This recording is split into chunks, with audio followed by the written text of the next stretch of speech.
हमारे अस्तित्व की बात आ गई है। अगर इस लड़ाई को हम लोग नहीं लड़े या हमारा संगठन नहीं लड़ा तो कदापि इतिहास हमें क्षमा नहीं करेगा। जयप्रकाश जी ने कहा था कि यदि सड़कें सूनी हो जाएंगी तो संसद आवारा हो जाएगी। कम से कम इनके 75 जिलों से हर जिले से एक प्रतिनिधि होना चाहिए। आम अधिवक्ता को बार काउंसिल से क्या क्या लाभ मिलता है नहीं मालूम है, और इस पे कोई मंथन नहीं हुआ है। और कम से कम इतना तो निश्चित है कि इस बिल को लाने में किसी अधिवक्ता का हाथ नहीं है, ये मात्र ब्यूरोक्रेट्स का हाथ है और किसी का नहीं है। नमस्कार, स्वागत है आप सभी का हमारे इस विशेष कार्यक्रम में। दर्शकों, भारत सरकार ने अधिवक्ता संशोधन विधेयक 2025 को आम जनमानस के सुझाव के लिए प्रस्तुत किया था, जिसका पूरे देश में बहुत व्यापक पैमाने पर अधिवक्ताओं के द्वारा विरोध किया गया। अधिवक्ता संगठनों के द्वारा विरोध किया जा रहा है, लगातार विरोध किया जा रहा है। और सरकार वह जो सजेशन, जो आम जनता से जो सुझाव मांगे गए थे, उस सुझाव को व्यापक विरोध को देखते हुए सरकार ने उसे वापस कर लिया है। इस पर क्या स्थिति है, क्या है इसका उपचार, क्या है? क्योंकि अधिवक्ताओं के लिए ये बिल है, अधिवक्ता इससे प्रभावित हो रहा है। तो हमारे साथ आज कुछ अधिवक्ता हैं।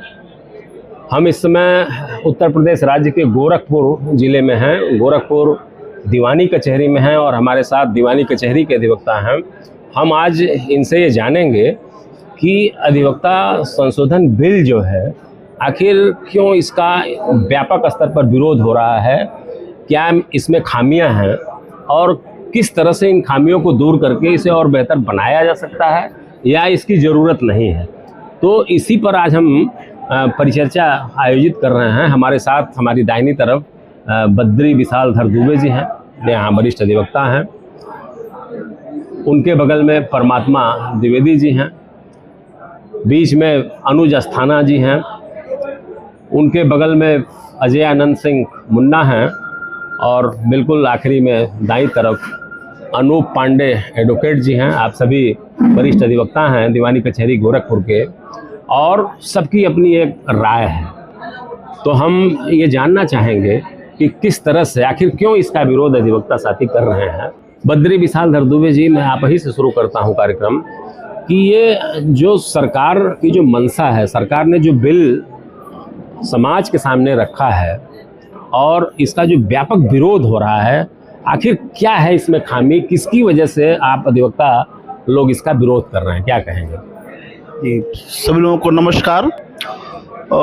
अधिवक्ता अमेंडमेंट बिल 2025 में अधिवक्ता कानून व्यवस्था का एक पार्ट होता है। यह आंतरिक विषय का मामला होता है। इसमें सबसे बड़ी खामी है जो विदेशी अधिवक्ताओं को आप प्रवेश दे रहे हैं, जिससे हमारी आंतरिक व्यवस्था प्रभावित हो सकती है।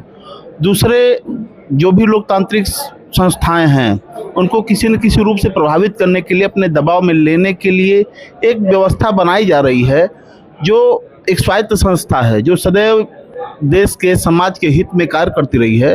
उस पर मनमाने तरीके से एक कानून ला के थोपा जा रहा है, जिसमें तमाम तरह की विसंगतियां हैं। उस विसंगतियों को दूर करने के लिए आग्रह किया गया, लेकिन किसी प्रकार की सुनवाई नहीं होने पे अधिवक्ता आंदोलनरत हुए और उसका व्यापक विरोध किया गया। बिल्कुल बिल्कुल। परमात्मा जी, आप बताइए, अधिवक्ता चूँकि समाज का एक सजग प्रहरी माना जाता है जी, और जब भी एक आम आदमी को प्रशासन से पीड़ा होती है तो वह न्याय प्राप्त करने के लिए अधिवक्ता के पास आता है जी। अधिवक्ताओं को तमाम सारी स्वायत्तताएं या स्वतंत्रताएं मिली हुई हैं। किस तरह से ये अधिनियम अधिवक्ता स्वतंत्रता पर कुठाराघात कर रहा है, क्या कहेंगे आप? धन्यवाद सर, आपने हम लोगों को अवसर दिया, इस कार्यक्रम में बुलाया। वस्तुतः एडवोकेट अमेंडमेंट बिल के ऊपर चर्चा करने के लिए। बिल का तो काफ़ी बड़ा प्रारूप है, अभी तो पढ़ा ही जा रहा है, लेकिन जो बहुमूल्य जो उसमें बातें आई हैं, जो 2-3 चीज़ें उसमें वो एडवोकेट्स के अगेंस्ट है। और उसमें सबसे बड़ी जो चीज़ है कि हम कोई स्ट्राइक नहीं करेंगे, धरना प्रदर्शन किसी भी प्रकार का नहीं करेंगे। तो आखिर करेंगे क्या, हम कैसे अपनी बातें मनवाएंगे? यह देश आंदोलनों का देश रहा है। बिल्कुल बिल्कुल। आज जो सरकारें यहाँ राज कर रही हैं वो भी आंदोलनों से के बल पर ही लड़ करके वहाँ पहुंची हैं। तो इन आंदोलनों से इनको इतनी घबराहट क्यों होती है? पहली चीज। बिल्कुल। अपनी मांगों को मनवाने के लिए और शांति प्रिय ढंग से यदि कोई व्यक्ति अपनी बात रखता है, धरना प्रदर्शन करता है, तो वो कहीं से भी असंवैधानिक नहीं है। नहीं। दूसरा, फिर ये नियम बनाना चाहते हैं, अपने केंद्र सरकार चाहती है कि हमको नियम बनाने की शक्तियां इसमें मिल जाए। बाकी हर तरह के आंदोलनों को लगभग सरकार कुचल चुकी है। बिल्कुल। आज की तिथि में चाहे किसानों ने आंदोलन किया, उनको कुचला, शिक्षकों ने आंदोलन किया, महिलाओं ने यही लखनऊ में बाल तक मुंडवा लिए, लेकिन कोई सुना नहीं। अधिवक्ता चूंकि एक अच्छी संख्या में है, देश में है, और ताकतवर वर्ग है शिक्षा से। बिल्कुल बिल्कुल। तो वो ये चाह रहे हैं कि इनको ऐसा कर दो, एकदम बिल्कुल नकेल लगा दो, और ये नकेल जो है उसी की तैयारी ये कर रहे हैं, और जिसका पूरा विरोध है। बिल्कुल बिल्कुल। अनुज अस्थाना जी, आपकी दृष्टि में किस तरह से ये एडवोकेट अमेंडमेंट बिल 2025 अधिवक्ताओं के हित में नहीं है, क्या कहेंगे? आपके सभी श्रोताओं को मैं प्रणाम करता हूं। यह सरकार शुरू से ही कारपोरेट के हित में रही है, और जो यह अधिवक्ता एक्ट में जो संशोधन की बात सरकार पिछले दरवाजे से ला रही है, जैसे अधिवक्ताओं पर आर्थिक दंड की भी इसमें प्रावधान किए जा रहे हैं। अब ये लीगल सर्विस की बात कर रहे हैं। जो लोग लॉ ग्रेजुएट हो जाएंगे, अब बार काउंसिल में वो रजिस्ट्रेशन करा लेंगे, फिर वह चाहे किसी कारपोरेट घराने में नौकरी कर रहे हों, लॉ एसोसिएट्स बना करके, तो हमारे यहाँ है ही एक लॉ एसोसिएट्स कर सकते हैं, लेकिन कारपोरेट के लोग भी, पान की दुकान वाला भी अगर लॉ ग्रेजुएट है तो आकर के सीधे वो प्रैक्टिस कर सकता है। ये सरकार इसी बहाने से कारपोरेट को लाना चाह रही है। देखिए, सारे संवैधानिक संस्थाओं पर सरकार का कब्जा हो चुका है, चाहे वो CAG हो, चाहे RBI हो, चाहे ED हो, चाहे CBI हो, अब चुनाव आयोग हो। चुनाव आयोग भी अब सरकार के ही इशारे पे काम कर रही है, पूरी जनता जान रही है। अब एक ही संस्था बची है, बार काउंसिल ऑफ इंडिया। अब उसको भी अपने चंगुल में फंसाने का ये कुकर्म रच रही है संशोधन बिल के माध्यम से। अगर यह संशोधन बिल सरकार पास कराने में कामयाब हो जाती है तो अधिवक्ता भी पंगु हो जाएंगे। सरकार का किसी तरह का विरोध का सामना इस देश में अब कोई करने वाला नहीं बचेगा, कोई संगठन नहीं रहेगा। अजय आनंद मुन्ना जी, जो अधिवक्ताओं की जो एक शक्ति है, जब भी कहीं अन्याय अनाचार जब भी कहीं होता है तो अधिवक्ता मुखर होकर के खड़ा होता है। तो क्या आपको लगता है कि आपकी जो प्रभावशीलता है, जो आपको राइट मिले हुए हैं, जो आपकी दमदारी है, उस पर कहीं से कुठाराघात करने का प्रयास हो रहा है इस बिल के माध्यम से, क्या कहेंगे? पहले तो सभी श्रोताओं को मेरा नमस्कार, और आपको भी बहुत बहुत धन्यवाद कि इस संवेदनशील मुद्दे पर आम अधिवक्ताओं की राय और उस पे क्या हानि लाभ है, इस पे आपने परिचर्चा में हम लोग को भाग लेने का मौका दिया। बिल्कुल। गवर्नमेंट की मंशा है, जैसे संविधान में संशोधन करके दंड संहिता को BNS एक चाशनी के रूप में परोस दिया, बाकी उसमें कोई चीज चेंज नहीं हुआ है। इस गवर्नमेंट की मंशा यह है, एक ही वर्ग है जो समाज के हर तबकों की लड़ाई बिना लाग लपेट के, बिना किसी के प्रभाव में आए, गवर्नमेंट के खिलाफ, यहाँ तक कि जुडिशली सिस्टम के खिलाफ अपना आक्रोश और अपने विद्वता से लड़ाई लड़ सकता है, वह है अधिवक्ता वर्ग। अधिवक्ता वर्ग का एक संगठन है बार काउंसिल ऑफ इंडिया, उसको भी अपने एजेंडे के तहत अपने प्रभाव में लाकर यह अधिवक्ता संशोधन बिल 2025 पेश किया जा रहा है। इसमें आम अधिवक्ताओं का गला घोटने का काम किया जा रहा है। अगर अधिवक्ता अभी नहीं जागे या हमारा संगठन नहीं लड़ा तो कदापि इतिहास हमें क्षमा नहीं करेगा। यह जब तक संशोधन विधेयक ही खत्म नहीं हो जाएगा तब तक हमको हड़ताल वापस नहीं लेनी चाहिए। बाकी जो निर्णय होगा हमारा संगठन लेगा। Anoop Pandey ji, advocate amendment bill, अब इस पर पूरे देश में अधिवक्ता इसके विरोध है, आंदोलनरत है। बार काउंसिल ऑफ इंडिया कह रही है कि जो 25 फरवरी को प्रस्तावित हड़ताल, अब हड़ताल नहीं होना चाहिए। फिर भी स्टेट बार काउंसिल, विशेष तौर से उत्तर प्रदेश बार काउंसिल के तमाम सारे सदस्यों का हमने देखा कि वो ये कह रहे हैं कि नहीं, इसमें अभी वो क्लियरिटी नहीं है। आपका क्या विचार है इसको लेकर के, क्या कहेंगे? पहले तो आपको बहुत बहुत धन्यवाद कि आपने समय दिया, आपने इस कार्यक्रम में हमें इनवाइट किया। और चूंकि आपकी व्यूअरशिप जो है वो व्यापक है, तो मैं चाहता हूं कि जो सच्चाई है आम जनमानस में पहुंचे। अधिवक्ताओं के बारे में बहुत सारी भ्रांतियां हैं।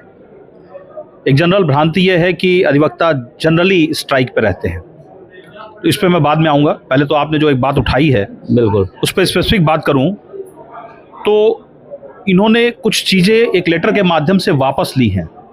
हमारा स्पष्ट ये कहना है कि इस अमेंडमेंट की आवश्यकता ही नहीं है। एक स्पष्ट आधिकारिक वक्तव्य ये आना चाहिए कि हम अमेंडमेंट नहीं कर रहे हैं, मतलब कर ही नहीं रहे हैं, कोई आवश्यकता ही नहीं है, कोई आवश्यकता नहीं है, कर ही नहीं रहे, इस तरह की बात आनी चाहिए। तो ये एक छलावा है, ये आई वॉश जिसे कहते हैं वो आई वॉश है। अब मैं जो शॉर्ट में जो बातें अभी हम लोग चर्चा कर रहे थे उस पर आऊँगा। बिल्कुल बिल्कुल बिल्कुल। तो जो बिल है वो बड़ा व्यापक है, लेकिन मुख्य 3 चीज़ों पे मैं आपके सामने अपनी बात रखूंगा। एक तो यह है कि जो अधिवक्ताओं के बारे में प्रपोजल है सरकार का, वो ये है कि जो हमारा right to abstain from work है उसको वो खत्म करना चाहते हैं, यानी कार्य बहिष्कार करने का अधिकार हमसे लेना चाहते, ये बैन करना चाहते हैं। अच्छा, तो हमारे भाइयों ने अभी ये बात कही है, उस पर मैं थोड़ा तवज्जो देना चाहता हूँ कि आप देखिए, पहले तो मैं कुछ कहने से पहले आपको बड़ा क्लैरिफाई करूँ कि अधिवक्ता इश्यू बेस्ड विरोध करता है। हम किसी पार्टी पॉलिटिक्स की नहीं बात कर रहे हैं। बिल्कुल, कोई भी होगा हमारा ही होगा। अगर हम विचारधारा के भी हैं तो भी अगर आप गलत कर रहे हैं तो हम विरोध करेंगे। बिल्कुल। तो अब यहाँ बात ये आ रही है कि जो आपने राइट टू एब्सटेन वाली बात कही, तो ये दोहरा मापदंड लेके आप चलेंगे। ये जो वर्तमान सरकार है, ये जहाँ जहाँ अपोजिशन में है वहाँ रोज विधानसभा में क्या हो रहा है आप विधानसभा चलने दे रहे हैं? आप कश्मीर में चले जाइए, आप केरल में चले जाइए, आप बंगाल में चले जाइए।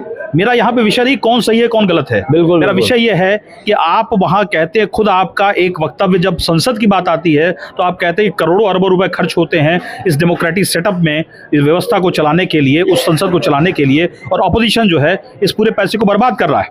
बिल्कुल, लेकिन तब वहाँ पे आप दोहरे मापदंड के तहत आप वही सारे काम कर रहे हैं। आप आंदोलनरत हैं, आप व्यवस्था को चलने नहीं देते हैं, स्पीकर के माइक को नोच लेते हैं, पेपर फाड़ देते हैं, वेल में आ जाते हैं, सब करते हैं आप। फिर आप बाहर निकल जाते हैं, कोई नहीं रहता है, आप पूरी तरह से वहाँ एब्सटेन कर रहे हैं। तो ये दोहरा मापदंड कैसे चलेगा? क्या आपके ऊपर को सुरखाब के पर लगे हैं? क्या आप सबसे बड़े चैंपियन है डेमोक्रेसी के? अरे आपको ये नहीं भूलना चाहिए कि ये जो डेमोक्रेसी आपको मिली है इसमें अनगिनत अधिवक्ताओं ने अपने जीवन न्यौछावर किया है। आप लिस्ट बना लीजिए, आपके पास पेपर कम पड़ जाएगा। बिल्कुल, तो ये दोहरा मापदंड नहीं चलेगा, इस तरह की डिसऑनेस्टी नहीं चलेगी। ऐसे जनता को बेवकूफ मत बनाइए। अब बात आती है कि जनता को ये जानना बड़ा आवश्यक है कि जनता ये समझती है कि आप ये क्या बात है कि भाई आप ये कहना चाहते हैं कि आपसे ये अधिकार छीना जा रहा है कि आप हड़ताल न करें। क्यों आप हड़ताल करना चाहते हैं? जनता के बीच में बात जाती नहीं है, पेपर न्यूज जाता बड़ा छोटा सा जाता है। बिल्कुल, जनता हड़ताल पे है। मैं एक रीसेंट उदाहरण बताऊं, अभी सिपाही के मामले में हमने हड़ताल किया, कई दिन हड़ताल किया। हम हड़ताल करते हैं तो हम उनमें से हैं जो अपना पैसा फूंक के हड़ताल करते हैं। हड़ताल करते हैं तो हमें वो कमाई नहीं होती है, हम रोज कमाने वाले व्यक्ति, हमारा कोई सैलरी नहीं होता है। जनता को ये जानना होगा कि हड़ताल का मुख्य कारण ये होता है कि अगर व्यवस्था, जो मौजूदा व्यवस्था होती है, अगर उनका मन इतना बढ़ा हुआ है, अगर वो नियम कानून को ताक पे रखना चाहते हैं तो अधिवक्ताओं की बात नहीं मानते हैं तो आम पब्लिक की क्या दरकार होगी? आम पब्लिक की उनकी नज़र में कोई वैल्यू नहीं होगी। और ये जो उनकी वजूद है, उनका वजूद है, उसको जिंदा रखने का या जबरन एहसास कराने का काम अधिवक्ता करता है, उसके कारण हमें आंदोलन करना पड़ता है। एक तो ये विषय हुआ। दूसरा हुआ कि हमारा एक डिसिप्लिनरी कमेटी होता है हर स्टेट के लेवल पर, जिसे स्टेट का बार काउंसिल संचालित करता है। बिल्कुल। उसमें आप अपने नुमाइंदे को बैठाना चाहते हैं, वो कौन होगा? एट द मोस्ट होगा आईएएस अधिकारी होगा। क्या डॉक्टर के आईएमए में आप कोई जनरल आदमी बैठा सकते हैं? नहीं बेटा। आईएएस अधिकारी क्या सर्वगुण संपन्न होता है? क्या वो कोई भगवान के द्वारा भेजा हुआ विशेष दूत होता है? आप क्या करना चाहते हैं? सीधे सीधा आप यही करना चाहते हैं कि जो आपको समझ में आया वो उसको आप चेयरमैन बना लेंगे, और जो आपको समझ में आएगा उससे आप डिक्टेट करेंगे, और फला अधिवक्ता इस तरह से कर रहा है, उसके खिलाफ ये स्ट्रिक्चर पास करो। दूसरा ये, इसके खिलाफ हमारा सख्त विरोध है, क्योंकि हमारे वजूद को आप मिटाना चाहते हैं। तीसरा बात, अभी एक चर्चा हो रही थी जो लीगल फर्म्स हैं फॉरेन के, तो आप हमारा देश अभी जैसे हम बैठे हैं यहाँ पे, तो आप एक सीनियर जर्नलिस्ट हैं, आप कई बार ग्राउंड पे, जीरो ग्राउंड पे यहाँ लोगों का इंटरव्यू लेते हैं। हम टिन शेड में बैठे हैं, हमारी किस व्यवस्था में हम काम करते हैं? हमारे पास टॉयलेट्स नहीं होते हैं, लाइब्रेरी तो दूर की बात है, हमारे पास टाइपिस्ट की व्यवस्था नहीं होती, हम पैसा देने तैयार नहीं तब भी टाइपिस्ट नहीं होते हैं। लेवल प्लेइंग फील्ड का मतलब ये होता है कि मैच अगर हो तो एक तरफ से खिलाड़ी जो है वो अपंग हो, जिनका पैर नहीं है, और दूसरी तरफ से हिस्ट पुरुष लोग हैं जो मैच खेल रहे हैं, तो जीतेगा कौन? जब लॉ कंपनियां आएंगी तो निश्चित रूप से जो धनपशु लोग हैं, जो उद्योगपति हैं, वही उन्हें अफोर्ड कर पाएंगे। वो क्या करेंगे? जैसे अन्य फील्ड्स में क्या हो रहा है, जो ऑर्गेनाइज सीए ग्रुप्स होते हैं, सीए फर्म्स होते हैं, बड़ा सा एक उन्होंने कन्वेंशन ऑर्गेनाइज किया, मीटिंग ऑर्गेनाइज किया अवेयरनेस के नाम पे, उसमें सारे अधिकारियों को बुलाया, एक बड़ी सी अच्छी सी पार्टी 5 स्टार होटल में रख दी। तो अब ये बताइए कि अगर मैंने पार्टी किया होगा तो आप मेरे से नजर मिलाएंगे ना, मेरी बात को तवज्जो देंगे ना? बिल्कुल। तो उस वक्त एक अधिवक्ता जो टेंशन में बैठ के काम कर रहा है, उसकी क्या स्थिति रहेगी? उसकी पैरवी का क्या महत्व होगा? हम लाख रूलिंग देते रहे, हम लाख अपनी दलीलें पेश करते रहे, हम सेकेंडरी हो जाएंगे, और जीतेगा वो जो अरबों रुपए लगाकर यहाँ पे लॉ फर्म बना चुका होगा, और उसका जो कैलकुलेशन होगा कि हम तो इन्वेस्ट करने आए हैं, हमारा जो पे बैक पीरियड है वो 20 साल का होगा, चलो हमसे लड़ो। तो ये हमारे देश के लिए बहुत घातक है, और ये जो सोच है कि हर व्यक्ति को रेगुलेट करना, ये प्रजातंत्र के मंशा के विपरीत है। आपको अगर यही बातें थी तो आप एक मीटिंग्स ऑर्गेनाइज करते, अवेयरनेस चलाते, तो उसे कहते कि भाई ये मुद्दे हैं जिस पे हम आपकी राय चाहते हैं, लेकिन आप तो प्रपोजल लेके आ रहे हैं, और जो स्थिति दिख रही है ये थोपने की स्थिति दिख रही है। बस यही मेरा कहना है। धन्यवाद। बद्री विशाल दुबे जी, बहुत बेहतर तरीके से अनूप पांडे जी ने रखा कि जो विदेशी हस्तक्षेप है, विदेशी हस्तक्षेप कहीं न कहीं हमें पंगु बना रहा है। पूरे देश में अधिवक्ताओं की एक बहुत बड़ी संख्या है, और अधिवक्ता अपना प्रतिनिधि बार काउंसिल ऑफ उत्तर प्रदेश में भेजता है, बार काउंसिल ऑफ इंडिया में वहाँ से भेजे जाते हैं। तो क्यों नहीं बार काउंसिल के लोग इस बात को समझ पा रहे हैं? आखिर कब ये समझेंगे? क्या आपका सुझाव है, क्या बताएंगे आप? जब हमारा रहनुमा किसी दबाव में रहता है तो विसंगतियां आती हैं। जयप्रकाश जी ने कहा था कि यदि सड़कें सूनी हो जाएंगी तो संसद आवारा हो जाएगी। वह परिदृश्य आज दिखाई दे रहा है। जब तक यह बिल वापस नहीं होगा तब तक हम आंदोलनरत रहेंगे, और इस अमेंडमेंट की, इस संशोधन की कोई आवश्यकता नहीं है। इस संस्था की स्वायत्तता बनी रहे तब तक के लिए हम लोग संकल्पबद्ध रहेंगे और आंदोलन जारी रखेंगे। बहुत सुंदर। परमात्मा जी, जैसे अभी बीच में सर्वोच्च न्यायालय के समक्ष मामला गया था अधिवक्ताओं के रजिस्ट्रेशन फीस को लेकर के, उस पर एक अवेयरनेस प्रोग्राम मैं लगातार चला रहा हूँ। सुप्रीम कोर्ट ने उस समय यही कहा था कि एडवोकेट्स एक्ट में किसी भी प्रकार का संशोधन का जो राइट है वो बार काउंसिल ऑफ इंडिया को या स्टेट बार काउंसिल को नहीं है, ये संसद को है। और जब तक संसद नहीं जो है इसमें संशोधित करके फीस को बढ़ाएगी तब तक आप एक्स्ट्रा फीस नहीं ले सकते। कहीं ऐसा तो नहीं है कि सर्वोच्च न्यायालय ने जो दिशा निर्देश जारी किया, कहीं ऐसा तो नहीं है कि उसी के सहारे अब सरकार के माध्यम से संसद में बिल प्रस्तुत करके उन सारी चीज़ों को, सारी कमियों को फुलफिल करना चाहते हैं? कहीं ये मंशा तो नहीं है? क्या कहेंगे? नहीं, वही नियम बनाने की जो शक्तियां केंद्र सरकार को देने की तैयारी उसमें चल रही है, वो यही सब है, नो डाउट। और फीस मान लीजिए 500 क्या वो 50,000 कर देंगे। आम आदमी जो है मतलब उसको देना ही पड़ेगा। जब वो अमेंड कर देंगे तो फिर क्या करेंगे? इसीलिए वो, क्योंकि माननीय उच्चतम न्यायालय ने तो तमाम फैसले किए जिसके उलट जा करके सरकार ने उसको संसद में पलट दिया। तो जो उच्च न्यायालय और उच्चतम न्यायालय को ठेंगा दिखा सकता है जो सरकार, अब फिर यहाँ सरकार की विरोध है, क्योंकि जो रहेगा हम उसका जो गलत लाएगा तो उसका विरोध होगा। वो चाहे भाजपा हो, कांग्रेस हो, सपा बसपा, वहाँ दल से नहीं, कोई पार्टी से नहीं मतलब, पार्टी ठीक है प्रिय हो सकती है, लेकिन गलत का हमेशा विरोध होगा, चाहे वो कोई हो। हमारे लिए हम क्या मांग रहे हैं? प्रोटेक्शन मांग रहे हैं। प्रोटेक्शन में ये हुआ था कि राजस्थान वगैरह में जो लागू है तो उसमें है कि अधिवक्ता से विवाद की स्थिति में अधिवक्ता के विरुद्ध मुकदमा दर्ज कराने के लिए मुख्य न्यायिक दंडाधिकारी की परमिशन की आवश्यकता होगी, हमारी गिरफ्तारी के लिए इनकी आवश्यकता होगी। तो उस स्थिति में ही तो हम ये मांग कर रहे थे कि इस तरह की चीज़ें हमको दीजिए। तो आप वो देने के बजाय जो हमारी थोड़ी बहुत आवाज़ है उसको भी सील देना चाहते हैं। बिल्कुल बिल्कुल बिल्कुल। तो इस विषय पर मेरा कहना है कि इसमें ये अगर करते हैं तो केवल संशोधन, अभी जैसे BNSS पे ये आप चर्चा कर रहे थे, आप बताए, मैं उसमें देखा कई जगह उसमें चीज़ें हैं चेंज हुई हैं, लेकिन बहुत थोड़ी चीज़ें हैं जो अमेंडमेंट के माध्यम से भी चेंज की जा सकती है। हाँ, उसके लिए कोई एक्ट बदलने की ज़रूरत नहीं है। तो इसमें भी केवल कुछ परिवर्तन करें और कुछ हमारे लिए, हमको क्या मिला, वही टीन शेड, वही बदबूदार टॉयलेट, वही बाहर ना साफ ना सफाई ना कोई हाईटेक कैंटीन है। मेरी भी ज़िंदगी कट गई, मैंने देखा मेरे गुरु की भी ज़िंदगी कट गई। मेरे गुरु झोपड़ी में गए, मैं टीने में चला जाऊंगा। आने वाली पीढ़ी को हो सकता है कमरा मिले ना मिले। तो एक अदद कमरा तो आज तक आप इस वर्ग को, उस वर्ग को जो अपने घर सेंट्रलाइज एसी में तमाम लोग रहते हैं, बिल्कुल उन्हीं को देख करके हम लोग भी संतोष कर लेते हैं कि चलो भाई अमुक अधिवक्ता है, इनके घर तो सेंट्रलाइज एसी है, लेकिन बेचारे यहाँ टीन में तपते हैं दिन भर। तो कहाँ कोई सुविधा सरकार ने इसके बारे में सोचा? अस्थाना जी, बार काउंसिल ऑफ इंडिया और जो स्टेट बार काउंसिल है, क्यों नहीं जो है हमारी आवाज़ बन पा रही है? क्योंकि एक तरफ बार काउंसिल ऑफ इंडिया कह रही है कि जो है आंदोलन वापस करिए, दूसरी तरफ जो स्टेट बार काउंसिल है वो ये कह रहे हैं कि नहीं, आंदोलन को आगे बढ़ाइए। जमाना बदल गया है, नैतिकताएं लोगों की खत्म हो चुकी हैं, उसी से हर संस्था, हर संगठन उससे अछूता नहीं है। कहीं न कहीं स्वार्थ सिद्धि में लोग लिप्त हो जाते हैं। अब हम यहाँ आरोप तो नहीं लगाएंगे, लेकिन एक अप्रत्यक्ष रूप से कहेंगे कि हमारे ही एक प्रतिनिधि को BNS लागू कराने में एक सरकार ने बहुत बड़ा उन्हें तोहफा भी दे दिया है। बिल्कुल। और इस अमेंडमेंट बिल की बात जहाँ तक हम करते हैं, सरकार को चाहिए एक सामाजिक कल्याण की भावना से अभी तक जो भी सरकारें भारत में रही हैं, नहीं, पब्लिक वेलफेयर से ही काम करती रही, संविधान व्यवस्था ही कहाँ हमें देने की बात थी कि हम अधिवक्ताओं के चिकित्सा सुविधा के लिए हम खर्च का वहन करेंगे, हम जीवन बीमा की व्यवस्था करेंगे।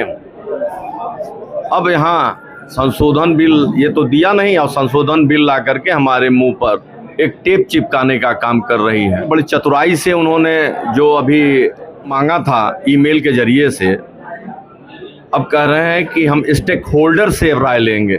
सरकार को स्पष्ट करना चाहिए कि ये स्टेक होल्डर कौन होंगे।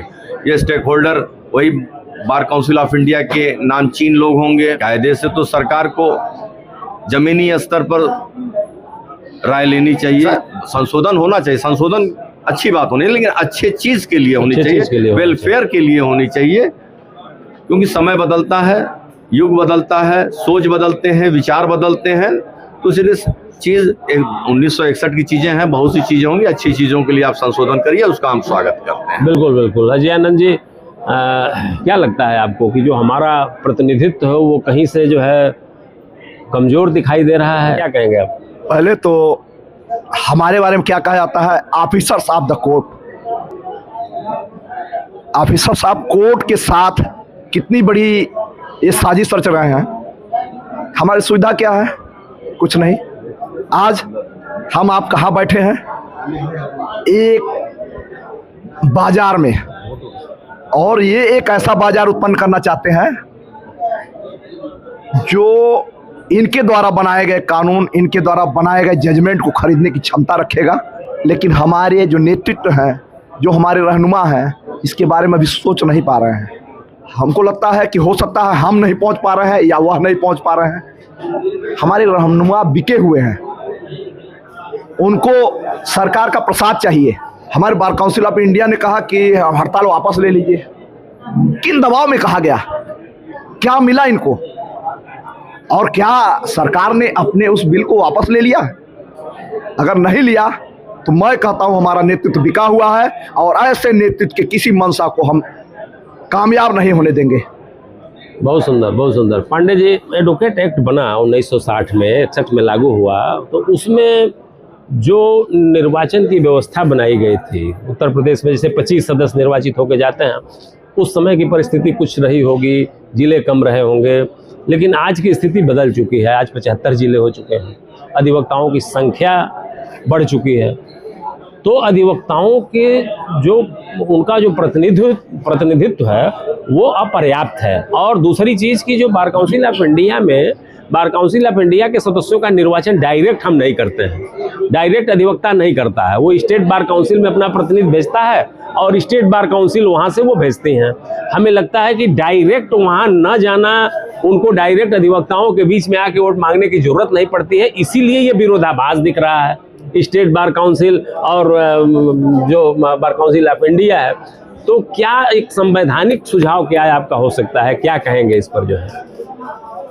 देखिए, मेरे ख्याल से जो आपने बात उठाई, जहाँ तक मैं समझ पा रहा हूँ, तो अगर मैं शॉर्ट में कहूँ तो इनएडिक्वेट रिप्रेजेंटेशन की बात है ये। बिल्कुल।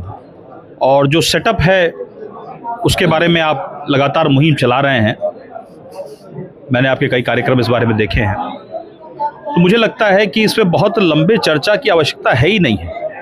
ये तो एक ऐसी बात है जिसके खिलाफ कोई हो ही नहीं सकता है, क्योंकि जब हम आम जनता में, जब हम इलेक्शन की बात करेंगे तो इलेक्शन में यूनिफॉर्मिटी होनी चाहिए, जो उसका प्रोसीजर होता है, जो सेटअप होता है, उसमें यूनिफॉर्मिटी होनी चाहिए। जब हर इलेक्शन में लिमिटेशन होता है, परसीमन होता है, सारी व्यवस्थाएं होती हैं, आकलन किया जाता है कि अब पिछला जनसंख्या क्या था, उसके आधार पर सीटें कैसे क्या थी, अब क्या है। मैं सामान्य जो जो जनरल इलेक्शन की है उसकी बात कर रहा हूँ। जब उसमें है तो यहाँ पे ना होना, ये तो अपने आप में बड़ा हास्यास्पद है। बिल्कुल, एक अधिवक्ता, ये हास्यास्पद है समाज। और मैं ये कहूँगा कि चूंकि ये अधिवक्ता समाज है, हर अधिवक्ता अपने लिए खुद अवेयर होता है, हम कानून को ही जीते हैं। बिल्कुल बिल्कुल। तो हम सक्षम हैं अपने इस अधिकार के प्रति, और आपके इस मुहिम के साथ हर अधिवक्ता खड़ा है। और मुझे लगता है कि अगर ये सही रिप्रेजेंटेशन की बात होती, यदि वो अवस्था होती कि जनसंख्या या रोल के अनुसार रिप्रेजेंटेशन रहा होता, चाहे हमारी स्टेट की बॉडी हो, चाहे नेशनल सेटअप हो, तो ये आज जो मौजूदा समस्याएं हैं ये बात नहीं होती, हमें इस कदर रोड पे नहीं उतरना पड़ता। बिल्कुल बिल्कुल। तो मैं समाप्त इसी बात से करूंगा कि पुरजोर इसका समर्थन है। आपने जो बात कही, मेरे ख्याल से इसके अलावा कोई विकल्प है ही नहीं है। और अगर ये प्रतिनिधित्व पर्याप्त होना चाहिए और जो मौजूदा नंबर है उसके अनुसार होना चाहिए, एक सर्वे होना चाहिए और उसके अनुसार प्रॉपर एक साइंटिफिक मेथड के हिसाब से प्रतिनिधित्व होना चाहिए। और जो दूसरी बात आपने कही, जो दूसरा पार्ट है आपका, कि जो नेशनल बॉडी है उसका जो इलेक्शन है वो मुझे लगता है कि प्रजातंत्र की मंशा के विपरीत है। वो भी डायरेक्ट हो क्यों ना हो, वो भी डायरेक्ट। जब एमपी का चुनाव, बहुत मोटी बात है, बहुत सही, हम कानून सबके लिए अलग अलग नहीं हो सकते हैं। जब मेंबर ऑफ पार्लियामेंट का चुनाव हम डायरेक्ट देते हैं, हम वोट देते हैं, तो किसी एक व्यक्ति को अधिकार कैसे हो सकता है? हम विधायक चुनते हैं, हम सांसद हो सकता है कि हम आपको एमपी में चुनना चाहें और आपको एमएलए में चुनना चाहें। बिल्कुल, आप अलग अलग पार्टी के हों, ये आप कैसे जान गए कि हम क्या कहेंगे? लेकिन अभी क्या हो रहा है कि हमने किसी को इलेक्ट करके भेजा, वो हमारे बारे में बिल्कुल जान के बैठा कि हम क्या चाहते हैं, जबकि कोई मतलब ही नहीं है। तो ये जो दूसरा पार्ट आपका, ये भी बड़ा इंपॉर्टेंट है, मतलब और ये मुहिम चलनी चाहिए। मैं आपका बहुत स्ट्रांग समर्थन करता हूँ। बिल्कुल, ये है ही नहीं है, जहां तक मैंने पढ़ा है, मैं अथॉरिटी के साथ तो नहीं कह पाऊंगा, लेकिन जहां तक मुझे सरसरी तौर पर मैंने देखा है, ये नहीं है। और जबकि क्राइम नीड यही है, बिल्कुल बिल्कुल, जो समय की आवश्यकता है वो यही था। जैसे हमारे भाइयों ने प्रोटेक्शन बिल की बात की, वो था। बिल्कुल, इस हालत में हम काम करते हैं तो सच्चाई यही है कि हर महीने एक आध बार लगता है कि अरे रास्ता जरा संभल के चलें, कहीं ऐसा ना हो जाए, कोई वैसा ना हो जाए। जो फौजदारी का हमसे सुझाव मांगते तो हम तो ये देते ना, निश्चित रूप से, लेकिन और इसका स्थान नहीं है, और बार काउंसिल के लोगों के दिमाग में कभी ये चीजें आती भी नहीं है। इसका मतलब देखिए, बार काउंसिल की बात जहां तक आप कर रहे हैं, ये बातें हम लोग अभी चर्चा कर चुके हैं। तो समाज जिस तरीके से चल रहा है, समाज का ही अंग वो भी है। यहाँ पे जब हमारे नेता, एमपी, एमएलए जब बनना चाहते हैं, पार्षद के रूप में बढ़ते रहे होते हैं, तो हमारे बीच में रहते हैं। जिस दिन वो मंत्री बन जाते हैं, एमपी, एमएलए बन जाते हैं, उनकी भाषा बदल जाती है। वो सरकारी समस्याओं की बात करने लगते हैं, व्यवस्थाओं की बात करने लगते हैं, तब जनता की बात नहीं करते हैं। और उन्हें सीधे ये दिखता है कि मुझे अमुक पद मिलने वाला है, अगर मैंने जनता की बातें वहां बहुत मुखर रूप से रखी तो वो पद मुझे नहीं मिलेगा। यही हाल हमारे बार में भी है। बिल्कुल, हमारे जो बार के स्टेचुरी बॉडी के जो लोग रिप्रेजेंटेटिव्स चुन के जा रहे हैं, वो सीधा उनका यही है कि अब वो बातें हो गई, वो हमारा एक चरण था, अब दूसरे चरण में हूं, अब मुझे पद मिलना चाहिए। और पद मिलने के लिए अगर मैंने उन बातों को यहाँ पे रखा तो व्यवस्था मेरे विपरीत हो जाएगी, मुझे पद नहीं मिलेगा। बीडी दुबे जी, चूंकि हम लोग आ गए अपनी संवित संस्था की तरफ, जो है संवित संस्था की जो जिम्मेदारी है, हमारी जो bar council of Uttar Pradesh, bar council of India, Pandey ji ने जो सुझाव दिया, आप कहाँ तक इस बात से सहमत हैं? क्या आप कहेंगे? निसंदेह ही हमारा प्रतिनिधित्व कम है, उसमें संशोधन हो करके इसका दायरा और बढ़ाया जाना चाहिए, प्रतिनिधित्वों की संख्या बढ़ाई जानी चाहिए, क्योंकि एक संवैधानिक संस्था भी है। और मैं इस पे पुरजोर समर्थन करना चाहूँगा और अपने सहयोगियों से, पूरे राष्ट्र के अधिवक्ताओं से एक आह्वान करना चाहूँगा कि स्वायत्त संस्था को कुछ न कुछ संविधान संशोधन के द्वारा इसका एक अलग से बजट भी दिया जाए इस संस्था को, ताकि यह स्वायत्त संस्था अपनी स्वायत्तता बनाए रखे और न्यायपालिका या अन्य संस्थाओं जिसमें जहां उनकी आलोचना या उसकी समालोचना का अधिकार इस संस्था को प्राप्त है, उसको मेंटेन रखते हुए अपनी योजनाओं को मूर्त रूप दें, ताकि भविष्य में संविधान के संरक्षण में, कानून के परिरक्षण में यह संस्था योगदान कर सके। बिल्कुल। परमात्मा जी, आपका आखिरी कमेंट हम लोगों का, चूंकि आखिरी राउंड चल रहा है, आखिर इस तरह की जो विरोधाभासी व्यवस्था है कि आप बार एसोसिएशन में अगर चुनाव लड़ते हैं और एक बार आप किसी पद पर जो है चुने जाएं, तो दूसरी बार लगातार आप रिपीट नहीं कर सकते हैं। लेकिन bar council, state bar council का मेंबर हर बार रिपीट करता है। तो किस तरह से जो है ये विरोधाभासी व्यवस्था, इसको भी इस अमेंडमेंट में, अगर अमेंडमेंट जरूरी है तो अमेंडमेंट बिल में इसको भी किस तरह से शामिल किया जाना चाहिए, क्या कहें? देखें, जैसे 75 जिले हैं उत्तर प्रदेश में और पूरे देश में सबसे बड़ी बार काउंसिल हमारी जानकारी में यही है। बिल्कुल बिल्कुल, तो यही है। कम से कम इनके 75 जिलों से हर जिले से एक प्रतिनिधि होना चाहिए। जिले का हो तो वो अपने जिले के अधिवक्ताओं की समस्याओं का प्रतिनिधित्व वहाँ करेगा। मुख्य प्रतिनिधित्व क्यों ये बनाया क्यों गया? प्रतिनिधित्व करने के लिए, अधिवक्ताओं की समस्याओं पर बात करने के लिए। तो समस्याओं पर बातें हो कहाँ रही हैं? 20 साल मेरी प्रैक्टिस को हो गया, आज तक मैंने किसी भी ऐसे प्रतिनिधि के मुख से नहीं सुना कि देखो भाई यहाँ हम 500 कमरा का हम ले आए हैं, बस 10-15 दिन, 1 महीना या 2 महीना में ये चीज़ें बनेंगी। आप लोग 25-50 हज़ार, 1 लाख, 2 लाख रुपया ये जमा करिए, आपको कमरा अलॉट हो जाएगा। आराम से अपने कमरे में बैठ करके बिना धूल के, बिना धूप के प्रैक्टिस करिए। कभी नहीं सुना किसी को।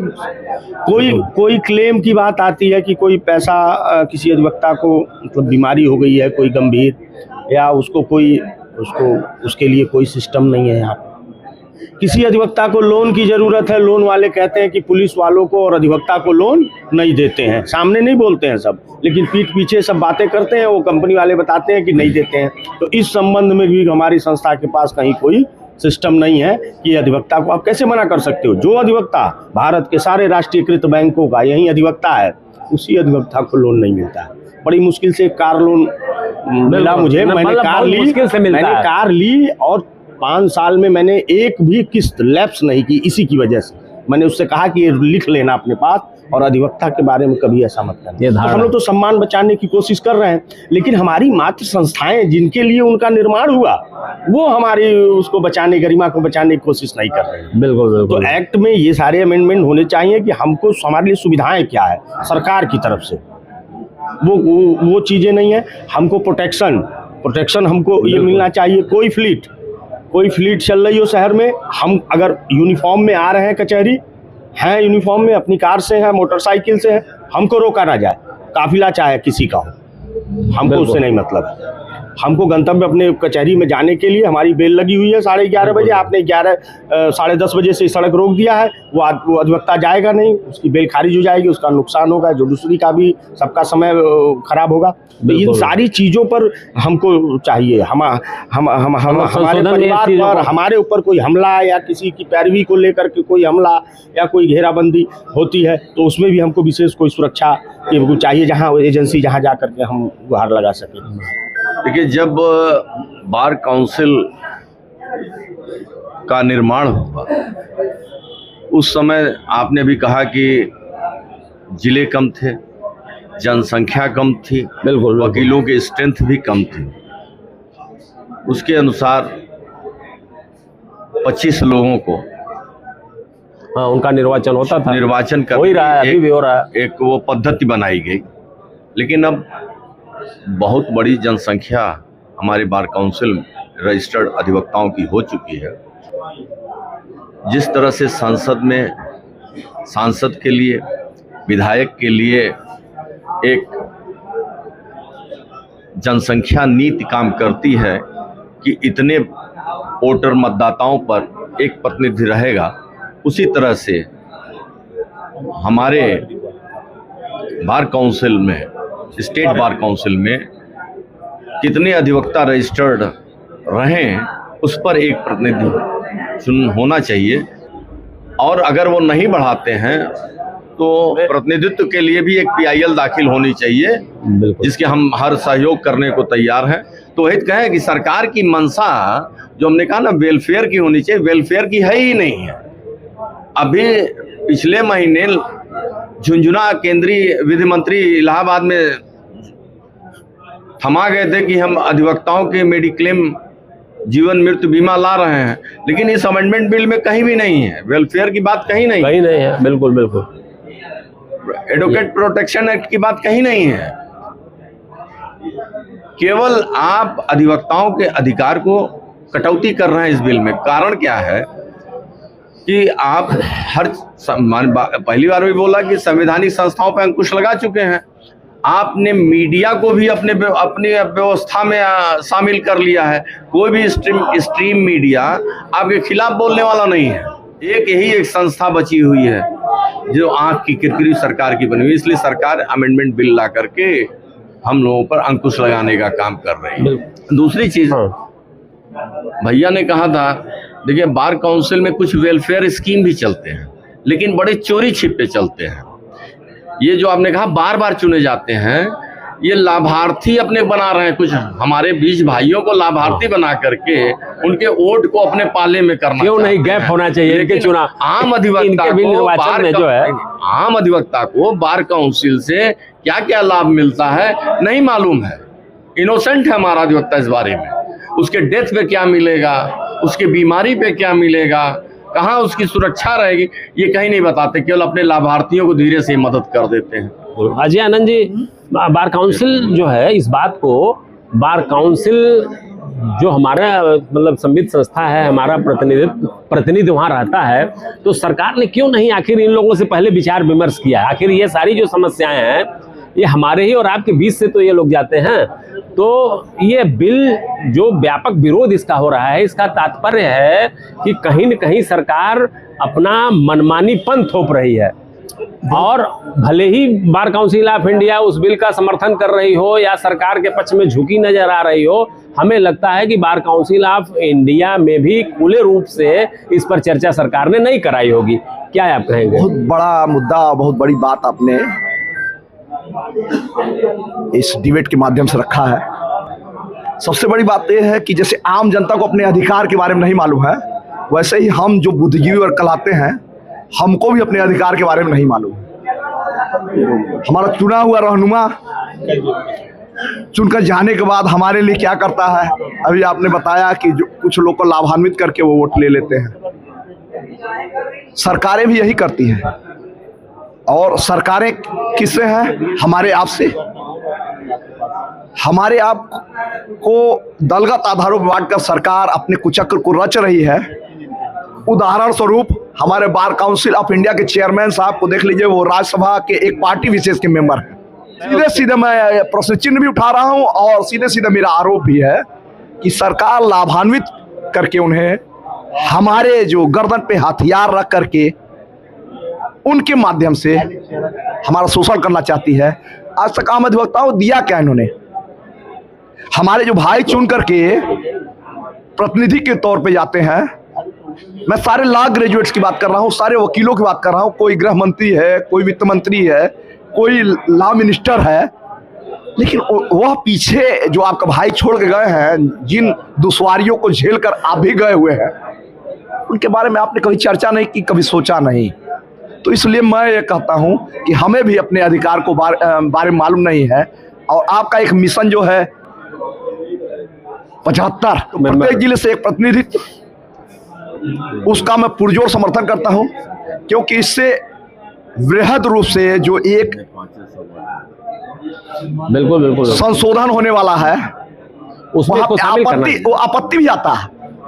इसी तरह आपत्ति 75 जिलों से आपत्ति आती, बिल्कुल। और अगर 75 जिलों से आपत्ति आती तो पूरे देश के जिलों में जो बार काउंसिलें हैं, जो वहाँ का गठन होता, वहाँ पे सबका प्रतिनिधित्व माना जाता कि आसपास के जिलों में हमारे एक ही मेंबर है।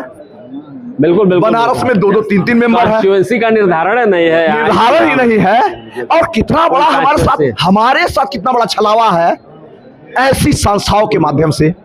बिल्कुल बिल्कुल बिल्कुल। तो इस पर बड़ा सोचनीय विचारणीय प्रश्न है जो आपके मिशन 75 के माध्यम से चल रहा है, उसका पुरजोर समर्थन करते हैं हमारे सभी भाई। और ये चीज शामिल होना चाहिए ना इस बिल में। ये भी इस संशोधन विधेयक में, संशोधन बिल में आना चाहिए कि आम अधिवक्ताओं को भी शामिल किया जा सके। उन्हें क्या दुश्वारियां हैं, क्या उनके इस क्या है पेशे में क्या क्या कठिनाइयां हैं, उसके बारे में तो कभी चर्चा हुई नहीं। आप कैसे एक अमेंडमेंट के माध्यम से उनके ऊपर हथियार चलाना चाहते हैं? बिल्कुल बिल्कुल। ऐसे किसी भी बिल का हम सड़क से सदन तक विरोध करेंगे। और हमारे भाई देखिए दिल्ली में सड़कों पे टेंट लगा करके प्रदर्शन कर रहे हैं। हमारे बार एसोसिएशन को भी चाहिए, हमारे बार काउंसिल को भी चाहिए कि सड़क पर आवे सामने। और अभी आप मेरे भाई ने कहा था कि संसद आवारा हो जाएगी अगर सड़क पे सूनापन आ जाएगा। तो सड़क पे आज सूनापन है क्योंकि सारी संस्थाओं को आज की सरकार ने बौना बना दिया है। और एक संस्था, स्वतंत्र संस्था है बार काउंसिल ऑफ इंडिया, उसे भी बौना बनाने के चक्कर रच रही सरकार। मैं आपके इस चैनल के माध्यम से अपने भाइयों को भी जगाना चाहता हूं। और अपने भाई जो हम लोग हड़ताल पे रहते हैं तो आधे लोग इस विरोध में रहते हैं कि लोग तो छोटे छोटे बातों पर हड़ताल पे चले जाते हैं। आज अपने अस्तित्व की बात है, आज अपने क्या है गरिमा की बात है। आज सभी लोग जागे। अगर इस चैनल को देख रहे हैं तो जाने कि आज हड़ताल की मजबूरी आम अधिवक्ता को क्यों होती है। पांडे जी, वसीम बरेलवी का एक शेर है ना कि उसूलों पर जब आँच आए तो टकराना जरूरी है। तो उसूलों पर टकराहट की बात आ रही है। और जो अमेंडमेंट बिल है, उस बिल में जो परिचर्चा हम करेंगे, जैसे हम परिचर्चा कर रहे हैं, कल आपकी एसोसिएशन भी बैठ करके उस पर विचार विमर्श करेगी। तो जो बिल्कुल बेसिक स्तर पर जो विचार विमर्श होना है, किस तरह से होना चाहिए, क्या होना चाहिए, इसके बारे में आप विस्तृत सुझाव आप हमारे दर्शकों को दीजिए। देखिए, चूंकि ये अधिवक्ताओं से संबंधित मामला है और अधिवक्ता अपने जीवन के प्रारंभ से ही, जब अधिवक्ता शिशु अधिवक्ता होता है, वो अपने किसी गुरु के अधीन होता है, तभी से उसे ये समझ में आ जाता है कि हमें हर लॉजिक तर्क के विषय पे तर्क के साथ ही आगे बढ़ना है। अपनी तैयारी हम करते हैं और न्यायालय में भी यही हम करते हैं, हम तर्कों का जवाब तर्क से देते हैं।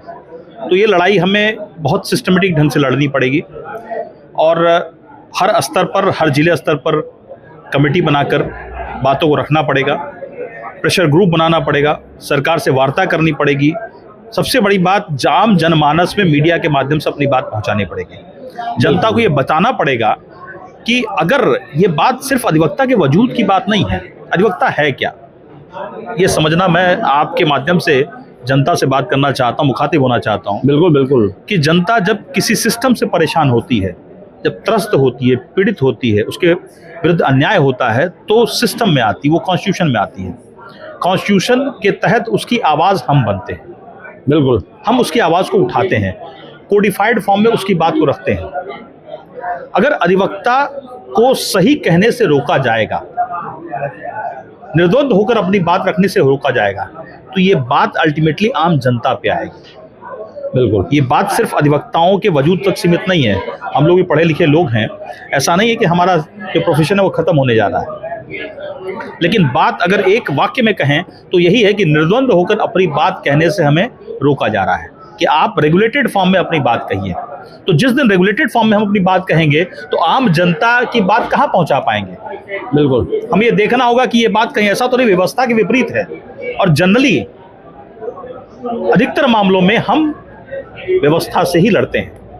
जैसे मैं बिल्कुल बिल्कुल फौजदारी विभाग का छात्र हूं, तो मेरे हर मामले में व्यवस्था होती है। जो स्टेट होता है वो हर मामले में स्टेट होता है।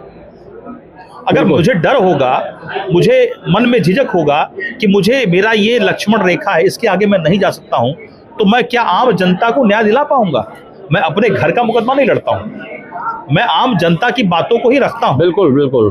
तो ये मैं आपके चैनल के माध्यम से बताना चाहता हूं कि हमें आम जनमानस का भी सपोर्ट चाहिए, क्योंकि आपकी आवाज हम हैं। बिल्कुल। इतने वर्षों के प्रैक्टिस के बाद बहुत से लोग ऐसे हैं कि जो चीजों को संभाल लेंगे, लेकिन ये लड़ाई सिर्फ हमारी नहीं, लड़ाई सबकी है। ये लड़ाई सत्य के जीवित होने की है, संविधान बचाने की।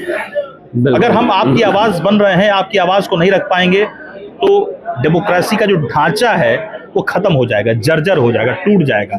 जो एसेंस है डेमोक्रेसी का वो है फ्री वॉइस। फ्री वॉइस, बिल्कुल बिल्कुल बिल्कुल। जो हमारा फंडामेंटल बातों को सपोर्ट करता हूं, अपनी बातों को सबके सुझावों के साथ जोड़ता हूं, और इस पे कोई मंथन नहीं हुआ है। और कम से कम इतना तो निश्चित है कि इस बिल को लाने में किसी अधिवक्ता का हाथ नहीं है, ये मात्र ब्यूरोक्रेट्स का हाथ है और किसी का नहीं है। ब्यूरोक्रेट्स और राजनेताओं का ही हाथ है, बाकी और किसी का नहीं। बहुत सुंदर, बहुत सुंदर, बहुत अच्छा, बहुत बेहतर सुझाव। दर्शकों, आपने देखा कि एडवोकेट अमेंडमेंट बिल 2025 पर हमारे गोरखपुर के अधिवक्ताओं ने बहुत बेहतर सुझाव दिया है, बहुत बेहतर तरीके से अपनी बात रखी है। और ये इस परिचर्चा से ये बात समझ में आई है कि जो वास्तविक समस्या आपकी है उस पर आपसे विचार विमर्श नहीं किया गया है, और न तो उस बात को इस बिल में रखने का प्रयास किया गया है। जहां तक अभी तक की बात से समझ में जो बातें आ रही हैं, तो आप लोगों ने जो सुझाव दिया है, निश्चित रूप से जो हमारे दर्शक, जो अधिवक्ता हैं या जो आम जनमानस हैं, निश्चित रूप से हमारे कार्यक्रम में जो छन कर जो चीजें आई हैं उस पर जरूर वो विचार विमर्श करेंगे, ताकि उस बिल में ये सारी चीजें उसमें आ सकें, आपके सभी सुझावों को उसमें रखा जा सके। क्योंकि जो आपने सुझाव दिया है वो बिल्कुल वो बेसिक है, वो बेसिक स्ट्रक्चर है अधिवक्ता समुदाय का। तो उस पर निश्चित रूप से इस कार्यक्रम के माध्यम से सरकार तक ये आवाज़ जाएगी। हमारे जो प्रतिनिधि हैं, चाहे वो बार एसोसिएशन हो, चाहे वो बार काउंसिल हो, वहाँ तक भी ये बात जाएगी, और वह भी हमारे आपके इन मुद्दों को जरूर शामिल करेंगे अपने सुझाव में। आप सभी लोगों ने अपना अमूल्य समय दिया।